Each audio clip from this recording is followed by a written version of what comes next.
A shadow falls across the human soul, unnoticed at first but growing heavier with time.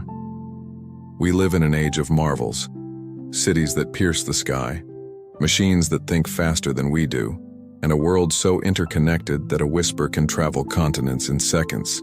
Yet something vital slips through our grasp. Comfort surrounds us, a soft blanket woven from progress and possibility. But beneath it, a quiet ache festers, a sense that all this abundance has left us poorer in ways we cannot name. We scroll through endless feeds, chasing fleeting joys, each one dissolving before we can hold it. The promise was that more would be enough, that knowledge, wealth, and connection would fill the hollow spaces within us. Instead, the opposite unfolds. The more we gain, the less we feel. It's as if the very tools meant to liberate us have built a cage around something essential, something we've forgotten how to reach. This isn't a fleeting sadness or a passing doubt. It's a confrontation with a void that has always been there, waiting. Philosophers have wrestled with it for centuries, calling it by different names: absurdity, nihilism, the death of meaning. In the past, it was a question for the few, debated in quiet rooms or scribbled in margins. Today, it's a silent epidemic, threading through lives that look successful on the surface, but feel weightless underneath. Why does this happen? Why does a world so full of noise leave us so empty of purpose? We're told happiness is the goal. Achieve it, buy it, display it for others to envy. But when the trophies gather dust and the applause fades, a question lingers. Is this all there is? The modern age drowns us in distraction, a relentless tide of images and sounds that keep us from looking too long at the abyss.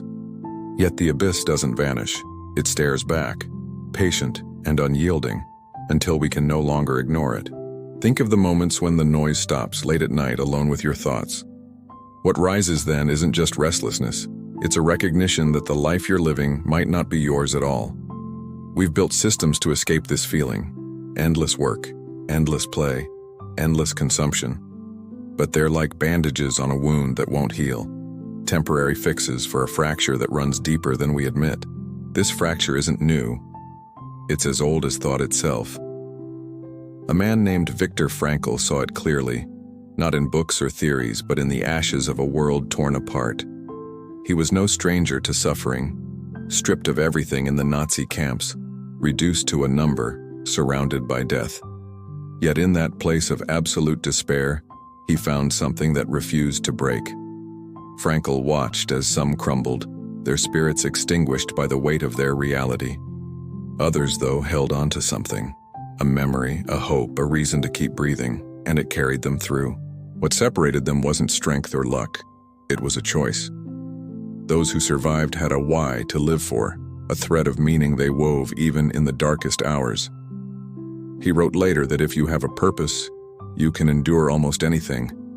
It wasn't a platitude, it was a truth forged in the crucible of human extremity. Meaning, he realized, isn't a gift bestowed upon us by fate or fortune. It's a fire we must kindle ourselves, even when the wind howls and the wood is damp. Frankl's insight cuts through the haze of our modern lives like a blade. We're not in camps, but we're prisoners of a different kind, trapped in cycles of distraction, chasing shadows we mistake for light. Look around. Screens glow with promises of fulfillment, each click a step toward a mirage. We're connected to everyone, yet tethered to no one, adrift in a sea of noise that drowns out our own voices. The paradox is stark. Never have we had so much freedom, yet never have we felt so lost.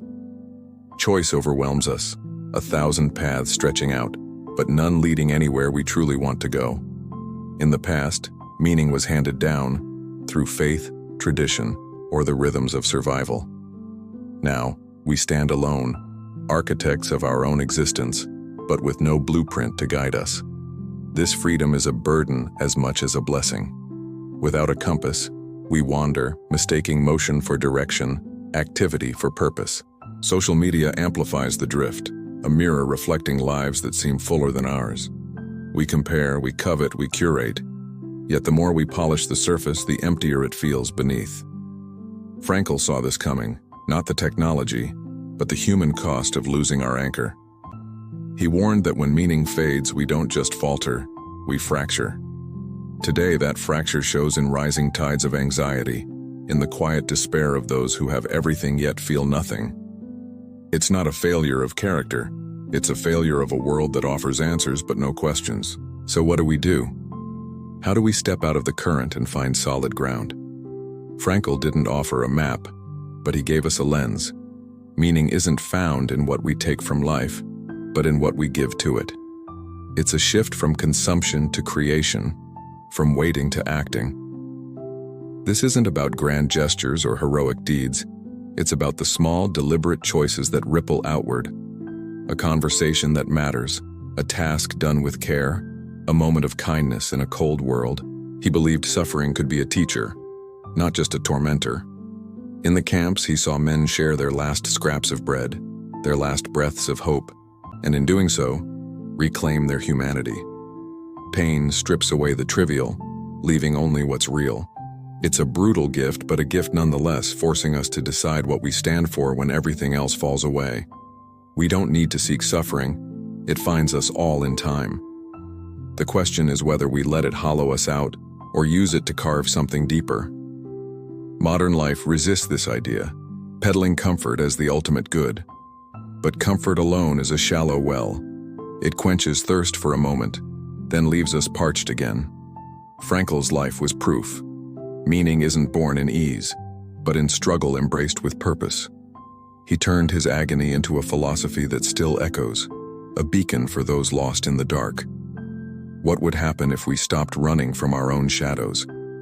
What if we faced the silence instead of filling it with noise? The search for meaning isn't a luxury, it's a necessity as vital as air. Without it, we're just bodies moving through time, alive but not living. Yet meaning isn't a treasure buried in some distant place. It's a seed within us, waiting for us to plant it, to tend it, to let it grow through our choices. This is where the modern crisis falters. We expect purpose to arrive fully formed, a package delivered to our door. But Frankl knew better. It's a labor, a commitment, a defiance of despair. Think of the people who inspire us, those who rise from ashes, who turn wounds into wisdom. They don't wait for meaning, they forge it, step by step, against the odds. You have that power too, though it doesn't feel like it when the world presses in. It starts with a single question. What am I willing to stand for even when it's hard? That question isn't abstract. It's personal, urgent, alive in this moment. It's the difference between drifting through life and claiming it as your own. We live in a time that tests us not with chains or starvation, but with a subtler cruelty, the illusion of fullness that leaves us empty. Frankl's answer wasn't to reject the world, but to reshape it from within. He didn't survive the camps by chance. He survived by choice, by holding on to a vision of what could be. That vision wasn't just for him, it was for all of us, a call to rise above the void.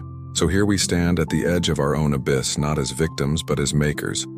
The tools are in our hands, our actions, our responses, our will to create something that matters. The silence beneath our lives doesn't have to be a threat. It can be a canvas. What we paint on it is up to us, a story written not in ink, but in the way we choose to live. This isn't a journey with a finish line. It's a process, a becoming, a refusal to let the world define us. Every step toward meaning is a victory, however small, over the chaos that surrounds us. Frankl's voice reaches across decades, asking us to look harder, to dig deeper, to refuse the easy path. He knew that meaning isn't found in escaping life's trials, but in meeting them head-on. And so the challenge lands with you, here now, as the screen fades to black. What will you create with the time you have? What purpose will you wrestle from the silence?